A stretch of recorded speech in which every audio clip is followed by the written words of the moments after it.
thank you all for coming to the very first panel this morning, right? This is the first panel in the morning on Saturday. Yeah, well, there are other panels in other places, but this is the one that they wanted to be at because this is the cool panel. Yeah. Yeah, so you want to go ahead and introduce yourself? Yeah, I'm Lisa Quintana. I'm the head of Zoetic Press, and I'm the creator of the Lithomobilis platform, which is an interactive literary platform. And I've been working with various technologies and literature for 5 or 6 years now. And my company is really supporting new ways of telling stories and new ways of putting together narrative. Very well done. And she Why, has thank you. fantastic hair. That is certainly true. It's something I always notice about people. My name is Douglas Perry, and currently I'm the director of PR at Reverb Communications and Reverb XXXP, which is an independent publisher and PR firm. And we live out in Twain Harte. We're the only ones out there. Twain Harte's near Sonora, near Yosemite, if you didn't know where it was. It's out in the woods. My background is in game journalism, but I also went to Cal and had a literary magazine. So for 18 years, I wrote about video games, traveled the world, met all the various game designers, and after a while, that I kind of ran the gamut of that industry, and so moved on to PR. And so what I get to do now is I get to work with developers all over the world who are making games in different ways. So what we thought would be interesting today, and please do. Speak up if you want to ask questions along the way. We want this to be kind of a conversation rather than a And you do have to lecture. yell because at this point, I can't see any of you. Yeah, you just look like vague ghosts out there. But we wanted to Thank you. have a conversation, talk about the intersection between literature and games and what's coming up, what has happened, sort of the progression, and then what's going forward into the future. So do you want me to go ahead and kick it off? Absolutely. Okay, so we put this slideshow back here as sort of just kind of running in the background. Like, we're not really going to talk to that, but if you have questions, then go for it. What I thought would be interesting to start with is, just quickly to kind of look through the video game history. Video game history is very short. It started with Computer Space in 1971, and Pong, probably most people remember, in 1972. And then has moved into games like Grand Theft Auto and Call of Duty and BioShock. And right now what's happened is because of the burgeoning, sort of this blossoming of technology where anyone can go and put a blog up, anyone can actually use the tools to make a video game. At the same time that's happening, all the big publishers are sort of buckling down on all their big AAA properties. So every 6 years or so, you have a console generation, and we're in the middle of one right now with the Xbox One, the PlayStation 4, and all those publishers, what they used to do is bring forward brand new series, brand new games that would come out at the beginning of the console cycle to get you attached to that console, to bring something new, and they haven't really done it with this generation, and it's given the opportunity, along with this sort of rise in technology, to bring forward all these independent publishers and give people a chance to make something that's different. Along the same lines, there's another platform called Steam, which is a PC platform where you can put your game on it and have, get voted up, and you could potentially have a big hit even if you're an indie publisher. There have been a lot of people who have grown up with these big franchises like the Madden franchise and Call of Duty, and they're sick of them. They're tired of them. They wanted to do something else. They wanted to make something else. So they've made their own games, and that's part of this. The term independent or indie has been used a lot, so we like to just call them small publishers, small developers, and get away from that. And so now you've got this plethora of games from independent publishers and developers, new tools and new ways of looking at things, and a generation who really are growing up, like we were talking about earlier. They don't want to read the newspaper. They're not interested in reading the newspaper. They want to look at an app. They want to read on their iPad. They want to experience things differently. So in the end, what we have now is a couple major forms of publishing and storytelling, but we also have people really looking forward to creating new ways of telling stories and doing things a little differently, and not having the reins of these publishers sort of telling them what to do and trying to make money. They're doing it because they love it. I do think that the differences in reading behavior, part of it is generational. I know that I have a 16-year-old, and my 16-year-old is not afraid to poke any button, touch any part of the screen. She is the one that figures stuff out first, because that is native to her. She has, been around technology now literally her entire life. And people are reading things in different ways. I think that social media has really sort of fractured people's attention spans. People are used to reading things in much smaller pieces. Long form is not really popular among the very young. They want things that happen in tiny little episodes because that's how video games are played. That's as much information as fits on a screen. So, and the places that people read are different. People want their time filled up.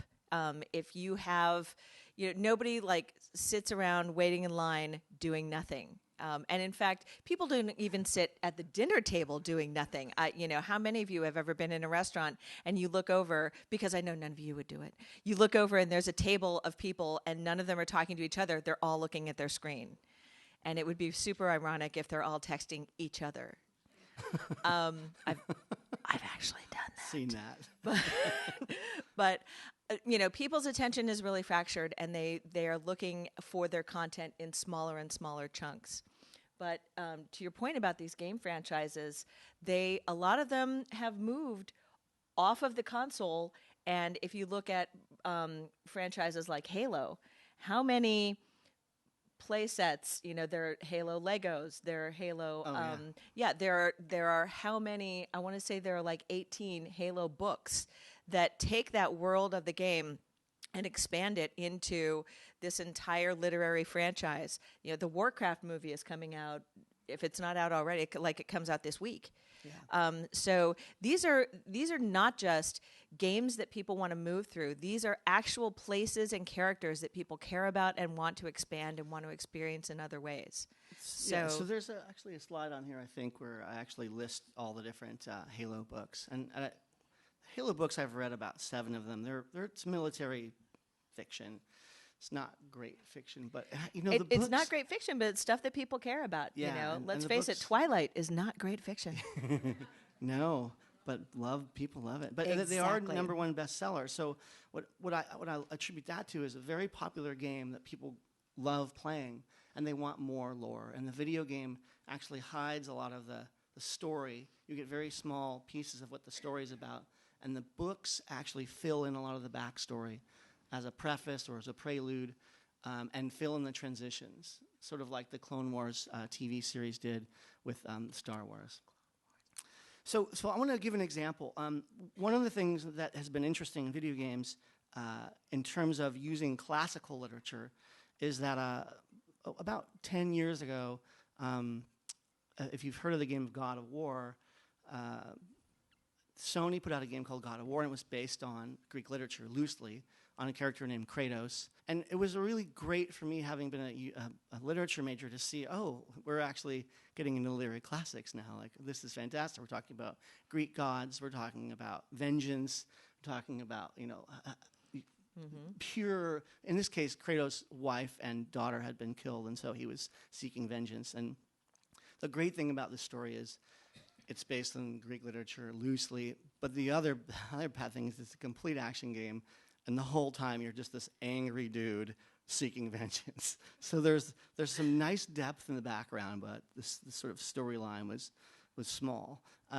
Similarly, EA put a game out called Dante's Inferno, which was loosely based on Dante's Inferno, and that was fantastic. And a couple of the slides are up there. You'll see show the various aspects, the levels that you go down in hell, where you're actually playing through this fantastic sort of version of hell that you've seen in books, you've seen in pictures.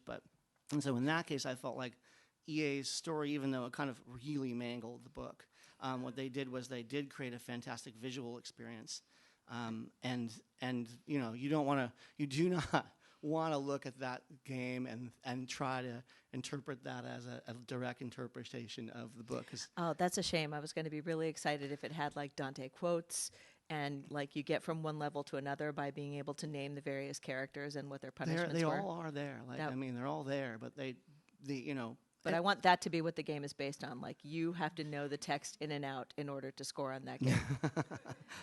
that would not If that would not only. sell very well. See? However, the good thing about this, and I read this recently when I was doing some research for this, is that a lot of the players who had played the game hadn't really heard of Dante's Inferno, and so the reverse effect happened, which was they wanted to go read that book. They wanted to go and see it. So a lot of times, what you have here is you have people experiencing video games before they are old enough to have read Dante's Inferno, and then they're reading that literature later. Yep. And that's just like every professor is just like thank you. I'm so happy that that's happening. So some of the examples are God of War, Dante's Inferno. Everyone's seen the movies or read the books. Lord of the Rings. There was games based on Lord of the Rings. There was Polish literature by Andrzej Sapkowski. That's his works have become The Witcher series, which is very popular and is an RPG that just won Game of the Year last year from several publications. And then if you're familiar with Chinese literature, then Romance of the Three Kingdoms has been made into video games multiple times. Tom Clancy, even Sherlock Holmes games. We're publishing a game right now with Big Ben Interactive, and it's based on Sherlock Holmes pieces, which, Sweet. my first impression of this was, oh, that's old. I don't want to see that. That's going to be stupid. That's some old PC game. But I saw the game in action. Right? You never judge a book by its cover. Saw the game in action, and it was fantastic because there are these hilarious stereotypes of men with their little mustaches, and they look really creepy, and they're looking to see if they can get something in the game. And Sherlock Holmes is you get to explore visually the neurons in their brains. You have this sense where you're able to sort of figure out what that person wants, and that's how you solve the mysteries. Oh, interesting. Yeah. So I don't know if anyone here likes Sherlock Holmes. Anybody raise their hands? Yes. So yeah, go get that game.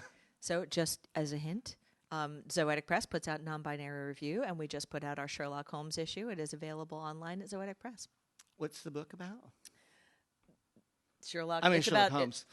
so it is a bunch of literature based around A Study in Scarlet, which was the very first Sherlock Holmes book, which introduced us to Holmes and Watson and their whole method of working together. So wanted to start off with that sort of literature as a background, as a backdrop to video games, to interactive literature that goes beyond there. And then we did talk a little bit about how video games have then created books, right, based on the literature. And we Right. talked about Halo. There's tons of other books like that. I'm not even going to read them to you, but I do have a book here, which it's actually this one. It's called Ready Player One, which is really more of an enthusiast's book about a video game sort of fiction. And it's not based on anything before, but it's based on this guy who goes into he's a fantastic video game player. He enters into a contest, and he ends up saving the world because of his video game skills. Kind of a far-fetched notion, but it is a very fun. Like, if you do like video games, what's that? Yeah, yep. Oh, I mean, you're always saving the world in video games, right?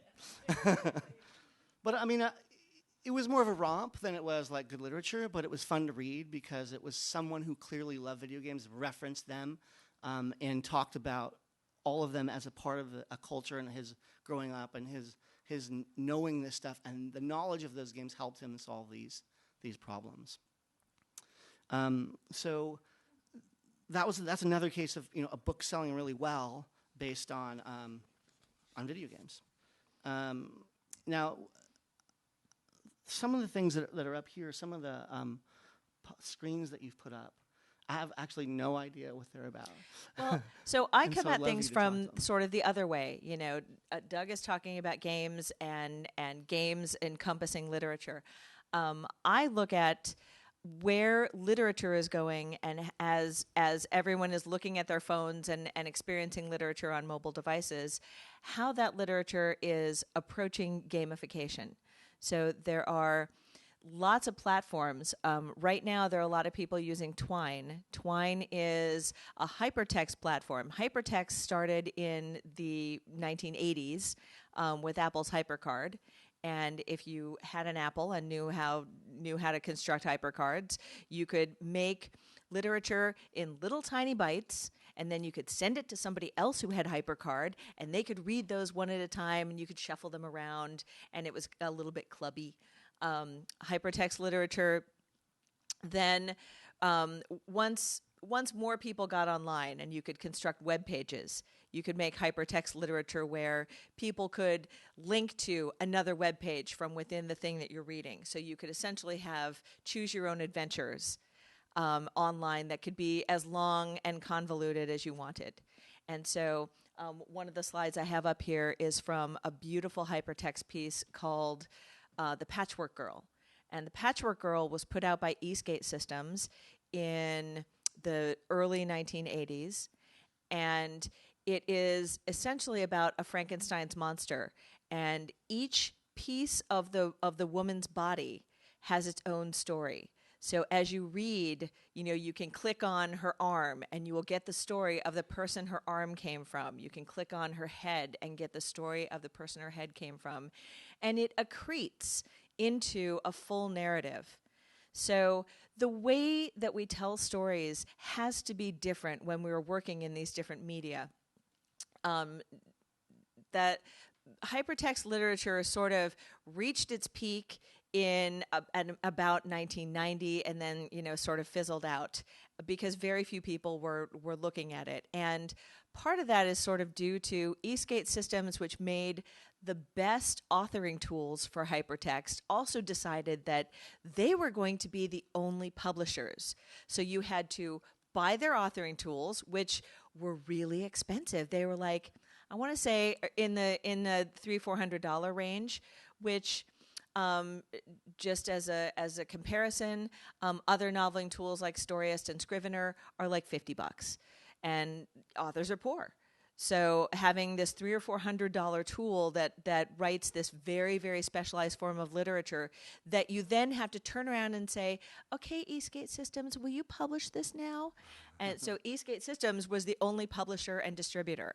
So of course, every single thing Eastgate Systems published had an audience of like 6. And I was one of them.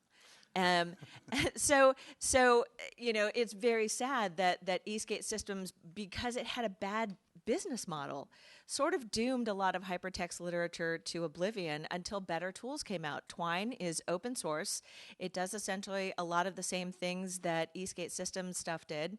And because it's open source, people are writing all sorts of extensions so you can get macros to do newer, cooler things with it. And the interesting thing about the Twine community is that there are those Twine users who strictly think of themselves as authors. They write stories, and they write hypertext stories. They write choose your own adventure stories. They write, they call it whatever they want to call it. And then there are other people using exactly the same tools, exactly the same macros that do exactly the same stuff, and they call themselves game designers. And they are making essentially text-rich games. So as you can imagine, there is that sort of crossover where what you have a game that has a very rich literary component to it, or is what you have a book that is really fun and you can skip around in and play with like a game. You've got your chocolate and my peanut butter, but it works incredibly well.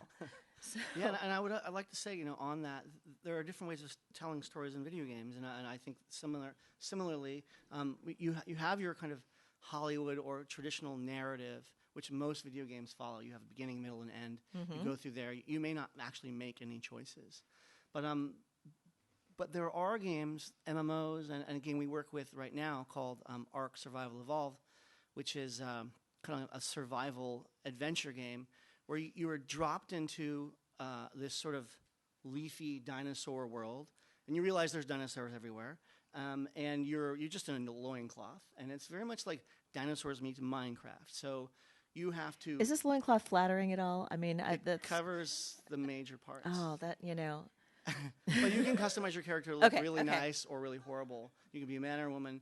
The point being that you have to figure out how to make your clothes, you have to farm, you have to make a village. All of it's online. The storyline is you really have to discover it as you go along.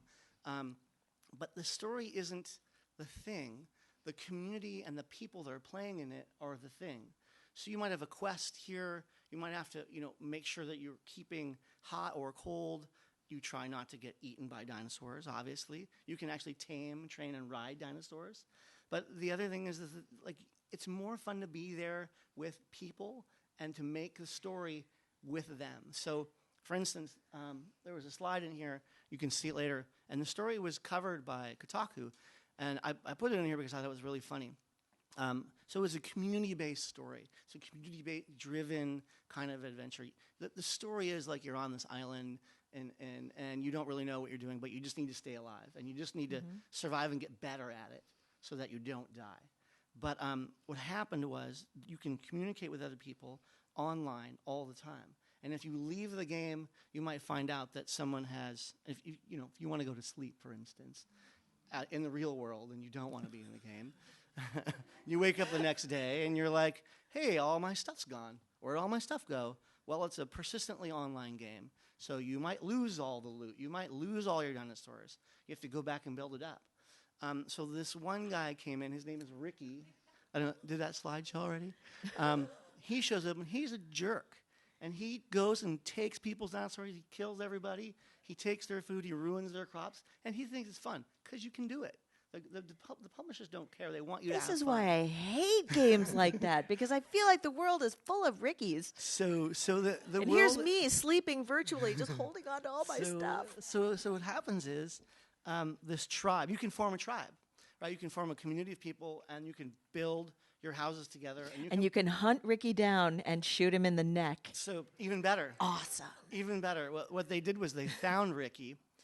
So what you can do is the way you tame dinosaurs is that you hurt them really badly, but you don't kill them. And then when they come back to life, you feed them and you train them, and then they become your pets, and then you can make them I do whatever hate you want. this game already. This is horrible. Really fun game. Really fun game. So this tribe decided that Ricky, they were gonna import some social justice. So they found him. They knocked him out. They built a prison. They put him in the prison, and this is it. This is the story. You'll actually see him in prison in the next slide. And so, in order to keep him, you can commit suicide in the game, right? To get out of things, right? Like, this isn't working. I'm going to die. So here we go. If you had to build that into the game, your game Ricky sucks. apprehended and taken into custody for being gross indecent and being a shithead. so that's him right there. So they put him in prison. Instead of him being able to kill himself, as soon as he would, they would knock him out and then just drip feed him food so he stayed alive. So that what happened is they finally got to him. Every time he went to the game and he wanted to play, they'd be like, "You're still in prison, Ricky. You're still being a shithead."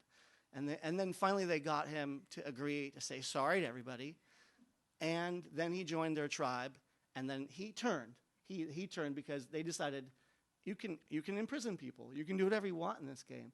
And so this is the case of the community making something happen, turning this guy around, and him joining the tribe and being a better person. Okay, so I think I'm on the point of spotting the huge difference between the kind of games that I end up looking at that are really narrative-based, and that is that I don't want any kind of social in my game. I don't. And that's fair. A lot Yep. of people just want to play single player games. They don't Yep. want to interact with other people. They want to be engrossed in the story. They want to be fully entertained, and they don't want someone coming in and ruining everything. So there's a whole Fair. generation of games like I want to say SimGoGo made Device 6. Device 6 is a sort of a literary game book app where you start out, and it very sort of, you remember text-based games like Hack, kind of text-based game. You are in a tower, and you're reading, you start out just reading a line of text, and you're on your device scrolling through this line of text, and then suddenly the text changes direction. So you rotate your device, and then here is a thing that you have to interact with. You poke it and it makes a noise. It tells you something. And through the various levels of this game, you have to go back and remember things that you're told. You have to find things within the text and the pictures, and you have to use all of this knowledge that you gain, in like you do in a lot of other games. You have to use all of this knowledge to get you out of the tower and into the next level where you're going to encounter some other stuff. At one point, bears who have a secret code, but one of the bears lies because that's how they do things in games. Because bears are like that. Exactly. Bears are jerks They like want that. the salmon, they want the honey. I think this is a Yogi sort of model. He gotcha. was famous for his lying. But and so this is a single player game, so you don't have Ricky coming in and taking your stuff. You just have the lying bears, and you don't have. There's never that sort of pressure to sort of be online all the time, because that would make me crazy. Yeah, no, I mean, I don't want to play that game. It's a game I work on, and I've tried it, and I don't like it. I don't like it. I don't want to get killed while I'm sleeping. It's Exactly. not cool. Exactly. Now you were mentioning this, so that's kind of like a detective story. That's kind of a mystery game. So, doing research for this panel, I looked at a bunch of different games. One was Watchtower, Firewatch. Sorry. Another was Watchtower, the Great Jehovah's Witness game. No, that's an awesome one. I love that game. How'd you know? That was exactly what I was talking about. It's called Firewatch. Sorry. Another was called 80 Days, and it's based on 88 Days Around the World by Jules Verne. And it's a phone game. What I really like about this game, and I've been playing it, is that it's very much like that. You're a valet or valet, and you're French, and you have a master, he's English, and he has taken a wager. You don't know this in the beginning, that he can make it around the world in 80 days. Right. And this takes place in a sort of... Is your name Passepartout? Yes, it is. Awesome. Yes. Yes, it is. I like to call him Passaporte, but... Passepartout. So this is in sort of an alternative universe in the 1800s, where there's all this fantastic machinery and industry and innovation happening. So you don't just make your way across in boats and planes. There are giant, there are like 5 different kinds of dirigibles. There are walking towns. There are flight devices that have been created with, solar and things that, hadn't ever been invented during the time. And your job is to manage how to get through this world. And there was a couple of slides here that you might have seen. And so it's a discovery game. You have to, once you go out of Paris, you go to another town, and then you have to go around and talk to people, and you have to figure out what the new routes are. And they may or may not tell you. At night, you have these choices. It's like an Encyclopedia Brown book, right? And so you have these choices, but there are results. Have any of you read Encyclopedia Brown? Okay, good. So the results to your choices. So at nighttime, you have these choices. Comb your master's beard, make sure he's happy, or go and help the hotel manager and make a couple extra bucks, or go out wandering. So at night in Shanghai... I'm not combing anybody's beard. That's not happening. You don't actually comb his beard. But one time I went out, and this guy, I decided to go walking that night. So I went out, and this guy said to me, "Oh, you're such an interesting gentleman. I love your mustache." And he was very charming, and the text is very good. It's very well written. So you go and have a drink with this fellow. He brings you into this bar, and he keeps giving you drinks. And after a while, you're like, okay, I'm getting drunk. I'm having a great conversation. It turns out, and you don't have a choice here. Once you've decided to go have a drink with this guy, you're sunk. You don't know that until later. He gives you an opium pipe and forces you to smoke opium. And then the next morning you wake up, and you can see in your bank account there's $0. You're on a train going to Shanghai, and your master's nowhere to be found. So you're screwed, basically. So you read through the text, and basically you have to overcome, this being on opium. You have to overcome making horrible decisions. And you're just on this train waking up and going back to sleep, and it turns out the only choice for you in the next town, the only way of employing yourself is to join the circus. So it's humiliating, right? You're like, I'm in the circus, I have no money. So your choices are, so now you have 3 choices. You have a choice, become part of the human pyramid, be part of the cannonball team, and then the third one was jump on a horse and do fire breathing. which is I'm what- looking for the downside in this. It doesn't sound like being in the circus is like the horrible choice. So here. I took the fire breathing. I did it for a while, and then it turns out my master was there, and I joined up with him. The point is you don't know what's going to happen, and your choices affect you. And I played it through several times. The first time I played through, I died going to the North Pole because there was this fantastic Russian contraption that brought me there. But there was the civil war in the contraption. The engineer left, and everyone just froze to death. So like you do. like you do in the North Pole. So there are a lot of games where, well, I shouldn't say there are a lot. There are several good games, and this one in particular, 80 Days, I love because it's educational. It plays through multiple times. You just don't know what's going to happen when you get through it. I did actually beat it by doing it before 80 Days. And I felt like every time I played it, I had a different experience. So this kind of narrative enables you to play it multiple times, go through different routes. There's a lot of history in the cities you visit. There's a lot of interaction. There's like political and social kind of revolution in a lot of the places you're visiting because a lot of the countries haven't been settled. And so you feel like you're getting a new experience each time. That's one of the great things about a lot of the Single-player game, by the way, so you like it. Right. Okay, I'm down. No Rickies. And I'm totally joining the circus. I think I'm using that as a goal. But there are a lot of more literary sort of games where it is that replayability, that ability to experience a narrative in multiple ways and to be able to, by altering your choices, experience a narrative many, many times. So when I started Zoetic Press, what really inspired me was I had gone to, I don't know if any of you remember this is probably 9 years ago now, the Genghis Khan exhibit that was at the Tech Museum. And the great thing was that when you went into the Genghis Khan exhibit, the first thing you saw outside was a big poster that said, pick one of these 6 characters and follow them through the exhibit. And so there was a bureaucrat and a farmer and a soldier and a woman and a scholar and the other guy. And you look at these 6 characters, it's just on a poster. You go through, and there are 6 throughout the exhibit, 6 touchscreen kiosks. And each one of them has those 6 characters on it. And so you touch the screen, and the exhibit sort of roughly followed the timeline of Genghis Khan's life so that you could see, as you touched each thing, how Genghis Khan's reforms had affected various strata of society. Well, the cool thing was, if you in each touch screen, because you weren't like locked into a single choice, you could look at none of them, you could look at all of them, you could look at any combination of them. If you multiply it out, there are 63 different combinations for each of those 6 item touch screens, from touching nothing to touching everything. 63 different combinations.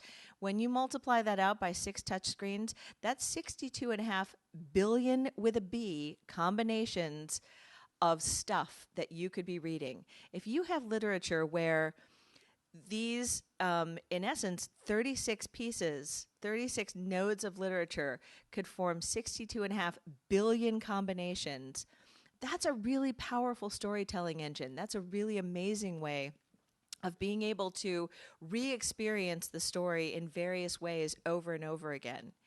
And it's something that it's one of those ways that technology really affects the way that people are telling stories and the way that people are kind of putting them together. Yeah, and sort of to add to that, I was looking up some quotes from different writers who had been writing for various games, and one of them said, Susan O'Connor, she said, books are internal, movies are external, and games are kinetic. The story is what the player does. And I feel like what needs to be said really is like there is this interaction. There's 2 circles that are moving closer together, interactive storytelling and video games. But what they do have in common, and it's different than movies and different than books, different than comics, is that the player is the thing. The player is the story. So what the player does drives the story. It may be a linear This would be more story. powerful if you could say it like a rap video. It's not going to happen. But I guess that was kind of rappy. But Yeah, it was. It was. You wanna feel like when you're one of the things that as a writer you need to to know is that you can't just write a story and have it work. You have to have the player as the thing that drives it.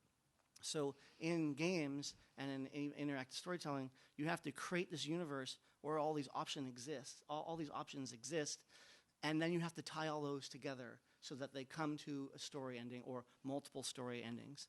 Actually, was there a quote up there before? But it basically said this author basically said, "There's a giant player-based hole that you have to fill in when you're creating this story." And it's really hard. I actually know that a lot of the writers who have written this, they feel like they're kind of secondary. And one of the funny things that they started doing before was, people would say that they were writers for video games, and the designers wouldn't listen to them because they weren't designers. They wouldn't really, you're like a second-class citizen being a writer for a video game. And they're like, no, I'm writing the whole thing. Like, I'm actually a big part of this. But designers were interested in, engineering and creating fantastic light and, special effects and creating this kinetic experience, right? So this one woman actually changed her name to narrative designer. And everyone who was a writer in video games, turns out, loved that. And now a lot of them have changed their titles because they're now a designer. But it puts them on equal ground with the people who are engineering and designing the games. One of the other things that is similar to what you were talking about is these Telltale games. And there's a picture up here about a game called The Walking Dead, based on the Walking Dead series. Which I only just started watching, like last week. It's very, very intense. I missed it. Don't tell me anything about it. Don't tell me. Who's seen its shows or read it? Yeah. What's that? Yeah, most people. Yeah. So except me. Yeah. You can play the game without those. Yeah, and that's a fantastic thing, right? It's not it's based on this sort of same premise. What did you think, by the way? And please, raise your hand. I can see people better now, or just chime in. What did you think about that series in terms of how it made you feel? Sorry, I'm putting you on the spot. I was thinking about the game right until the very last part of the first series, and I got very, very, very upset. It's very upsetting. It's all about horrible people. Yeah.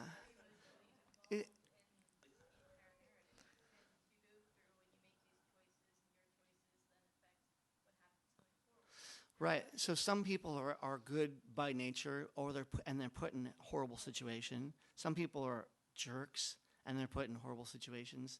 But you have to go through it with them, right?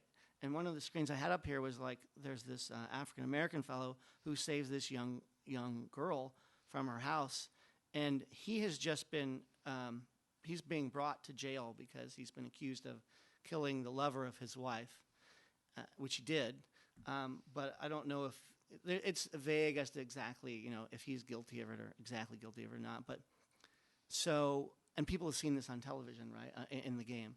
So he now is taking care of this young girl, and I realize that there's this sort of zombie apocalypse, and he's like, you have to come with me because your family's dead and you need help.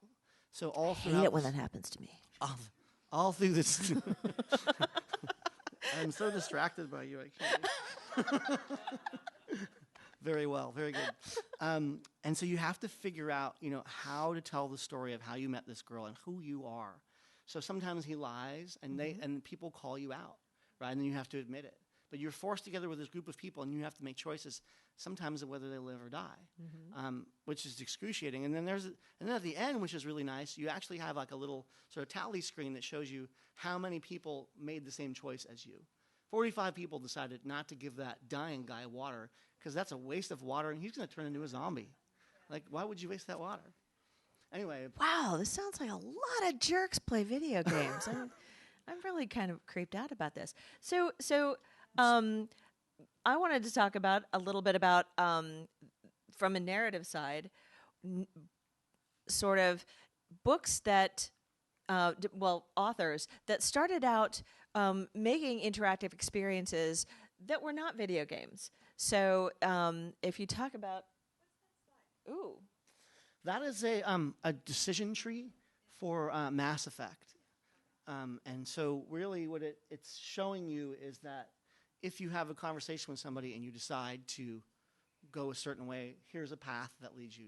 Here's another path leads you. And this is the kind of storyboarding that has to be written out before anything happens. Yeah. And that actually is, that looks very much like what you end up with when you write anything in hypertext. You end up with that same kind of decision tree, and that's your starting off point, and then you write the text around that. So it can be incredibly involved. But I was, we talked a little bit in the green room about Nick Bantock.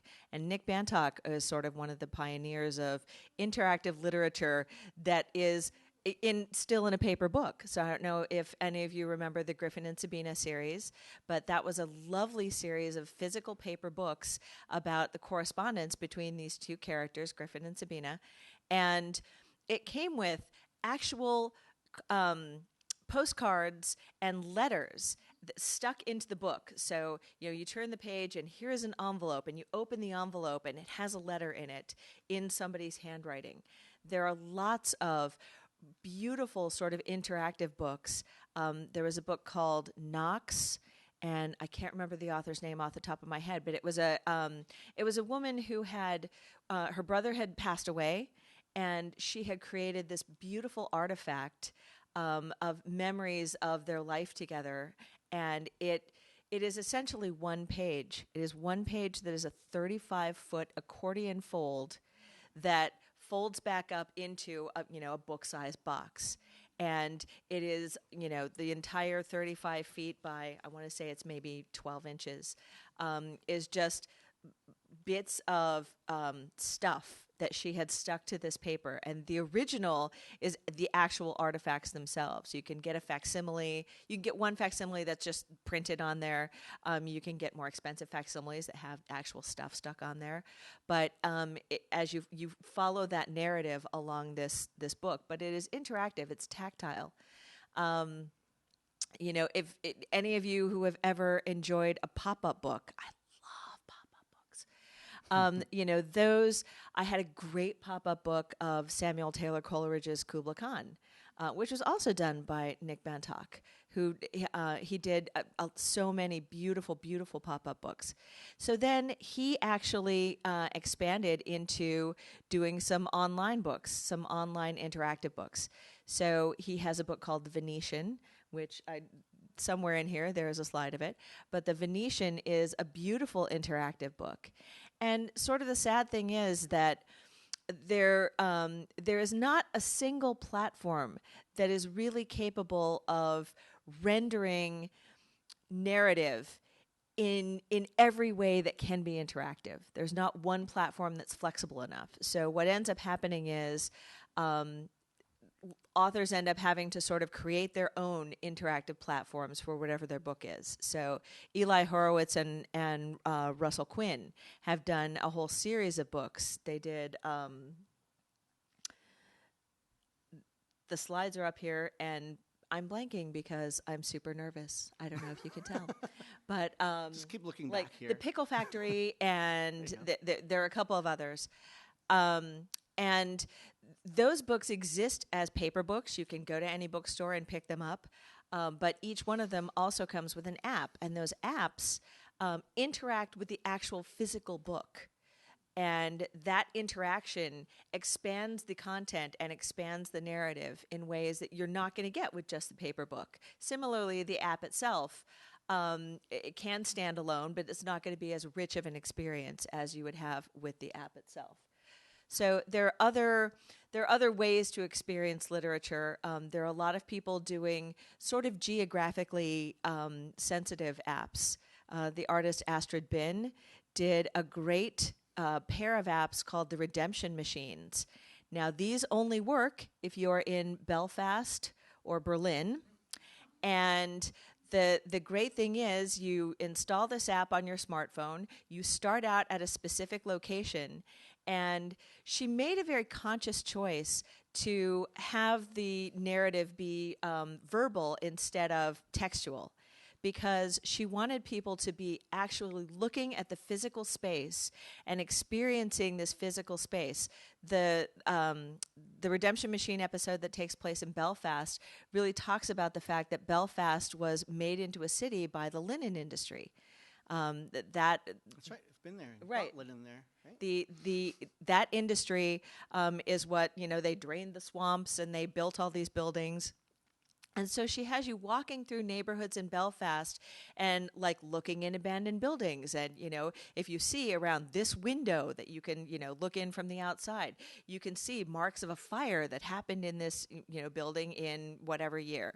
So that's something that is only just now sort of becoming available.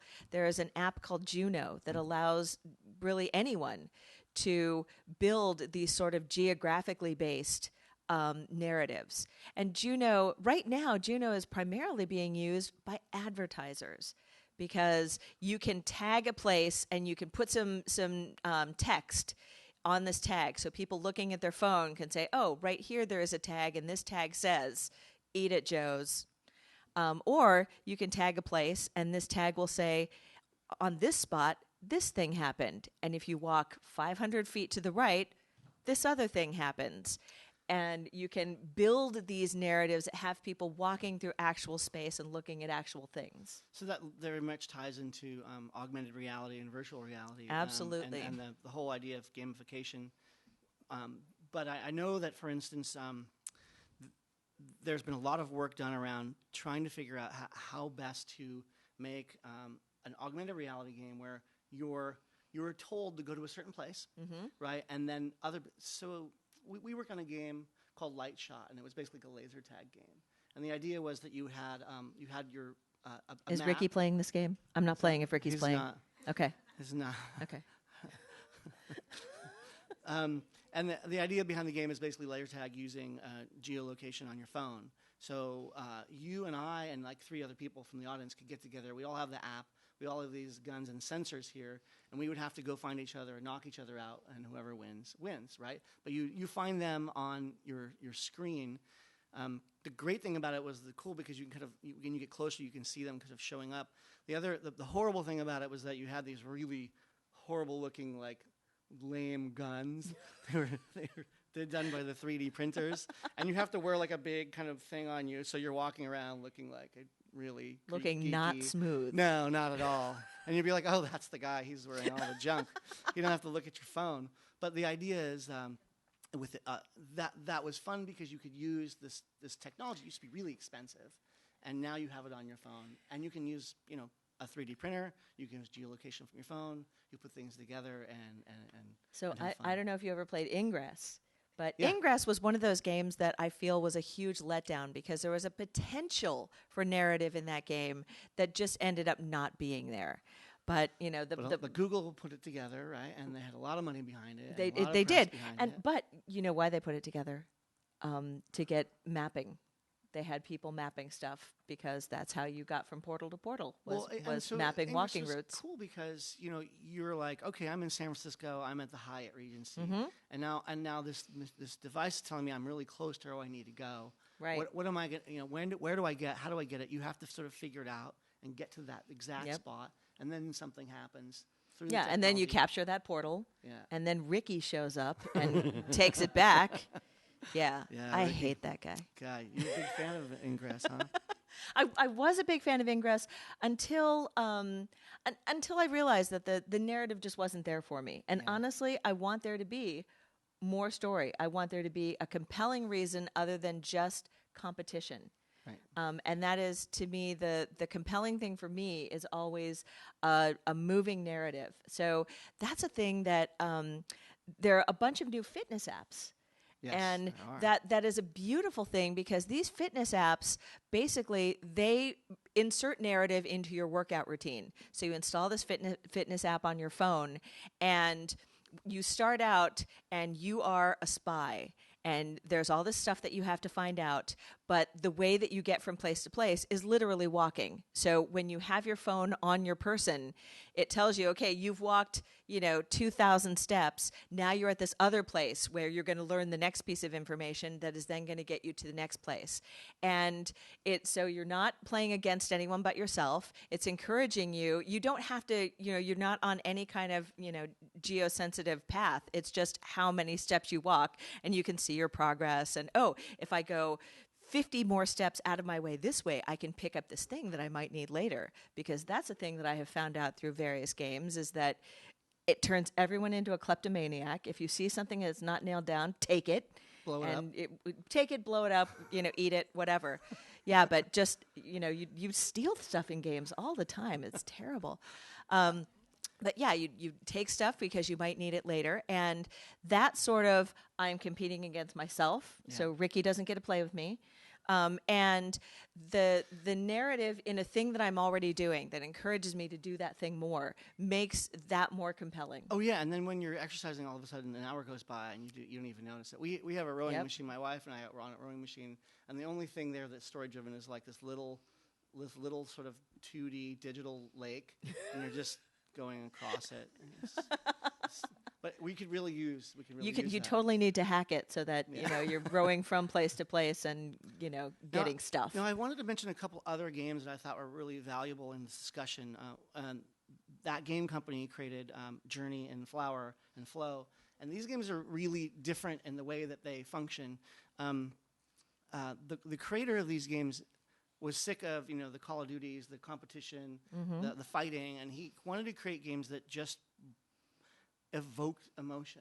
So in Flower, it's a very easy game actually. You are the wind, and as the wind, you go through the forest or you go through a meadow, and you blow through a flower, and you create that. You get that petal, and then you can take that petal, and then that flower opens up, and then you realize there's a path or several paths. Then you go to these other flowers, and you sort of awaken those flowers, and they bloom. That sounds like kind of a therapy game. It is very therapeutic. It does make you feel wonderful. It's like the very opposite of Call of Duty. You just feel like you're this breezy, flowing thing. You're creating. You're happy in nature, and you're opening up flowers. And it's a very magical experience. It's only like 2 or 3 hours. It's not competitive at all. There are no words. You just flow through the game as a flower. And so I would say this isn't the kind of narrative that fits into any of these things. It's not a linear game in the sense that it tells you beginning, middle, and end. It's not an Encyclopedia Brown choice style book. It's really a game where you just are meant to just feel it sort of kinetically and emotionally. And I have to tell you, it's only like 2 or 3 hours, but they're fantastic games that anybody can play. My wife, for instance, here in the front, doesn't like video games at all. They make her very anxious and nervous. This would be a great game for her. I'm totally with you. Yeah. So So we're getting down to 15, 20 minutes. I Do was we want to saying. open it up for questions? Absolutely. Okay, so this is the part where you guys have to actually talk. If you have any questions, how many of you out there play video games? So about half of our crew. Has anybody played Journey or Flower? Yeah. What did you think of it? Fella in the hat. You raised your hand, right? Yeah. Alex, you. Hi. I played Journey. Is that the one that's at Belfast or Berlin? No. No, that's different. Sorry.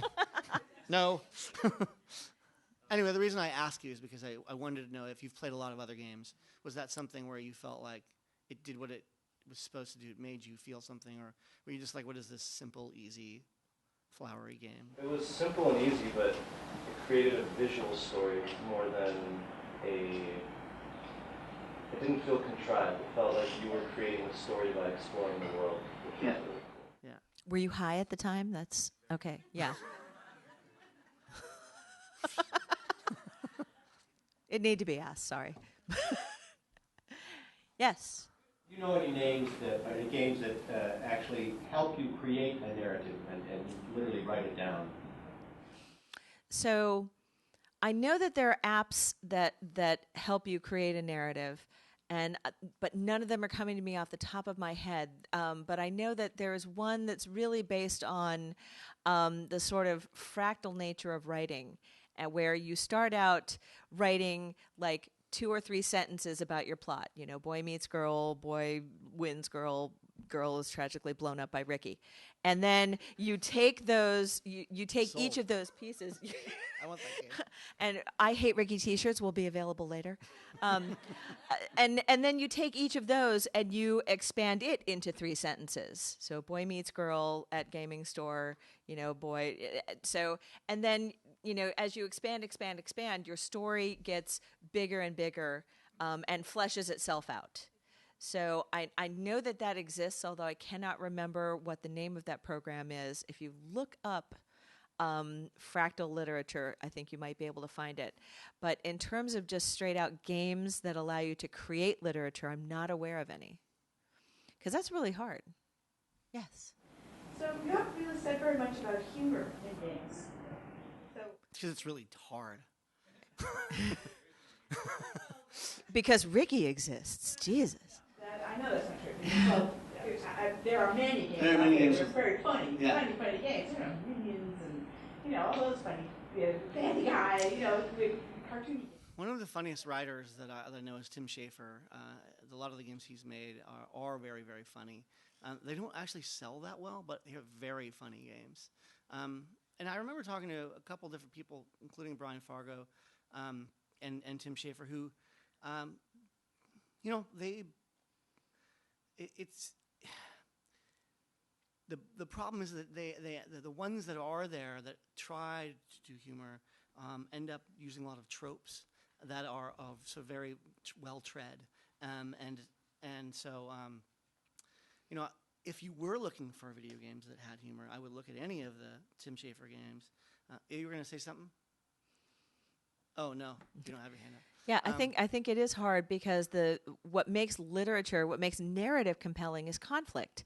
And it's really, really difficult to sustain conflict and humor at the same time. So, you can only slip on so many banana peels or, shoehorn in so many puns before people want to hurt you.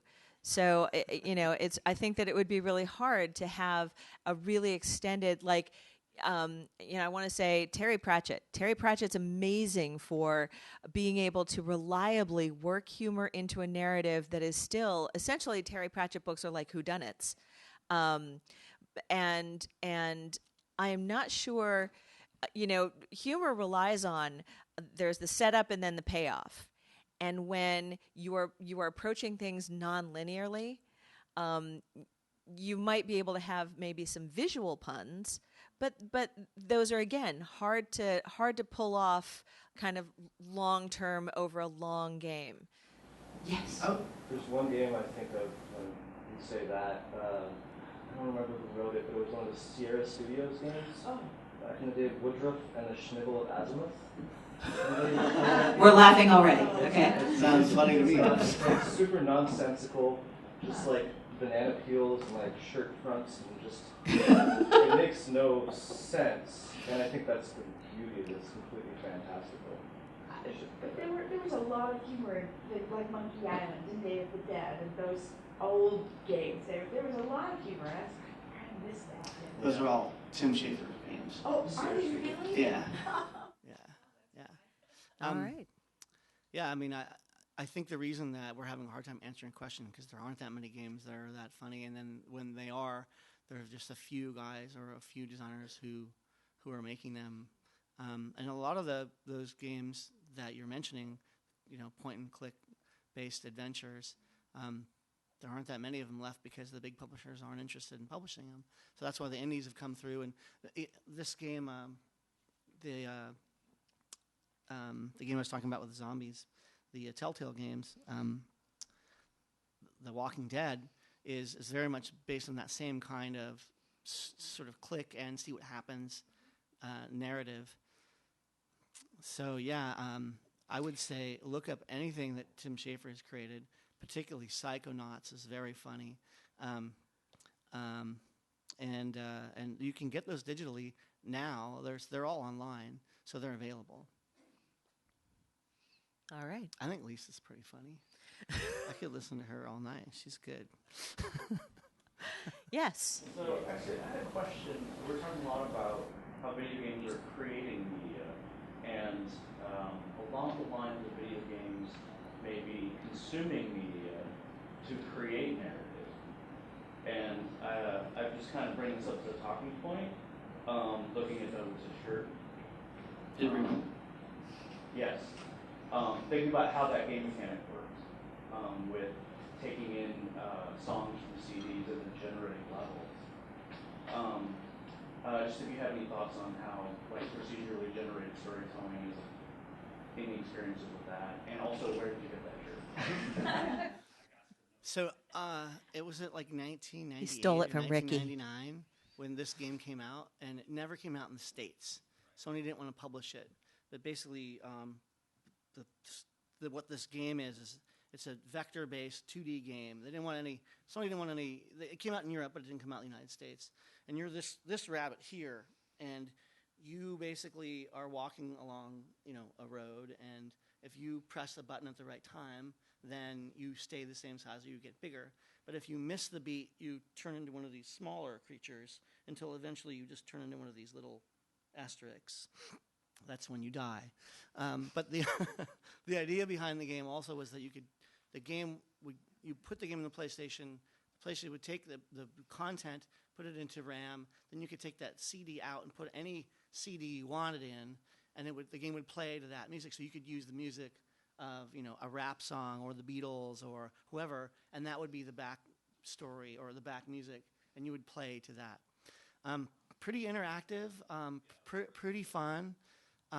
Really, that was kind of like an experiment on the PlayStation, and I haven't seen a whole lot of games like that since. I know. Yeah, I loved it. I actually thought that it worked really well. It was really fun to play.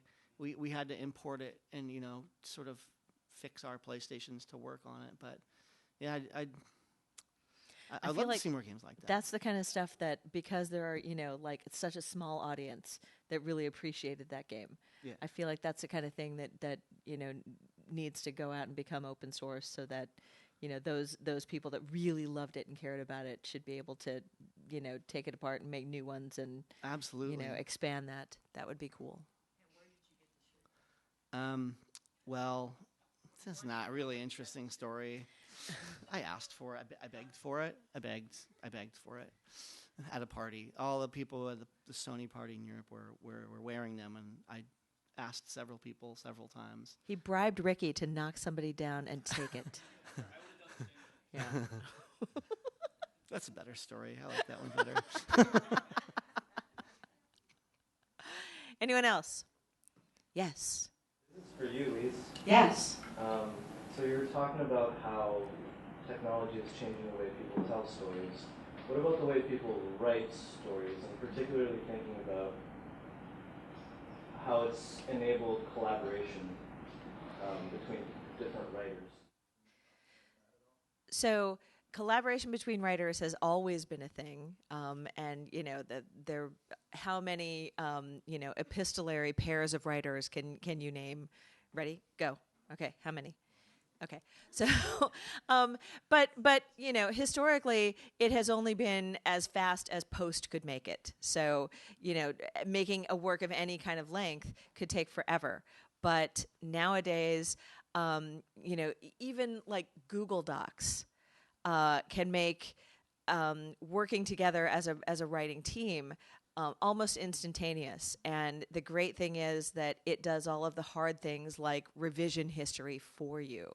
So I don't know if you were there when Christina Lynch and Meg, whose last name I don't remember off the top of my head, but they were the pair that wrote City of Dark Magic and its sequel, and that they ended up, I think, using Google Docs and emailing stuff back and forth. Okay, I've finished this bit, and I feel like technology has enabled this sort of people to get together and not just write, but now with things like Medium, where you can put something out and then other people can annotate it. You can see other people's notes. You can see the other people's highlights. And that is something that a lot of publishers are actually looking to expand on, adding social to books so that people can not just read, but then comment and sort of make the text their own and talk about it right there in the text, so that everyone is sharing in the conversation. Can you annotate on Kindle? Well, you can, but you can't share those annotations, can you? Certainly, yeah. Right. And frankly, I feel like there are kind of two schools of thought on that. There are those people that want to collaborate, and that's great. And there are some people that work really well that way. And I feel like any good noveling platform is going to allow that collaboration. But then there are also people who want to do their reading and do their writing all by themselves. And I feel like that's why there needs to be sort of a rich ecosystem of tools, that there's not one right tool, there's not one right way to do this stuff. And so, I would love to see more tools that allow for various kinds of building of stuff that can be interactive but don't necessarily have to be. But I think that just the easiest, most free things, like Google Docs, have made the ability to collaborate with literally anyone in the world completely easy. And I'm hoping that leads to sort of more collaboration and, bigger sort of works. But I haven't seen that yet. So you're working on that, right? Yes. That was the right answer. Also, I think Anne Carson, is that the author of the big fold-out book you were talking about? It might have been. In my mind, this person's name had a V in it, but it could be an upside-down A. It could be. I'm willing to concede that point. But if you have an idea and you like to talk to somebody, she does have an independent press. That is true. And Zoetic Press is looking for full-length manuscripts, if you are an author. So anyone else? Any other questions? So thank you. Wait. There's one over here. There's one over here. It's not really a question so much as I'm a teen librarian. I work with teens. I work with a lot of reluctant readers. But very, very few of the teens I work with are reluctant gamers.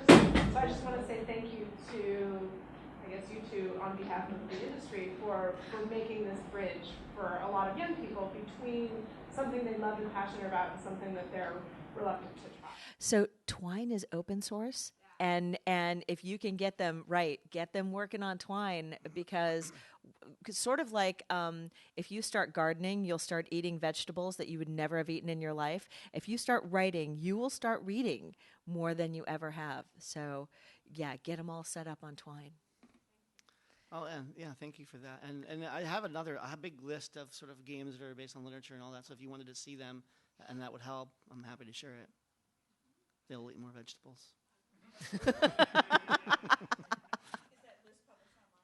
No, but I can share it with you. I can email it to you. You can give me your email and I can give it to you. Okay, she's going to hit record and you're just going to read it really fast. I could do that. Or if you could sing it, that would be amazing. Well, one game I never really mentioned, and I want to mention right now, is BioShock. If you haven't gone out and played BioShock, it's one of the most fantastic games, best written games, most interesting games I've played. And it is rich with excellent writing, great storyline, politics and social unrest. And you have to make choices that have very dire consequences. One of them was up there. There's these little girls called little sisters, and they harbor this thing called Adam, which is this rich nutrient that you can use to enhance yourself. So you can either decide to harvest that, which is to kill them, or to work with them, and they will later in the game share that Adam with you. But you have to make this choice. and there's these little girls. So you have to decide if you're Ricky. Yeah, Ricky would kill them. Or you're someone Ricky a would little kill them, nicer. yeah. And I went through the game and played it both ways. So, but if you haven't played BioShock and you want a fantastic, rich experience, then that's one of the best games to play. Cool. So right. Thank you. Last Thank you for chance, last coming. chance. Yeah. All right. Thank you. You guys were wonderful.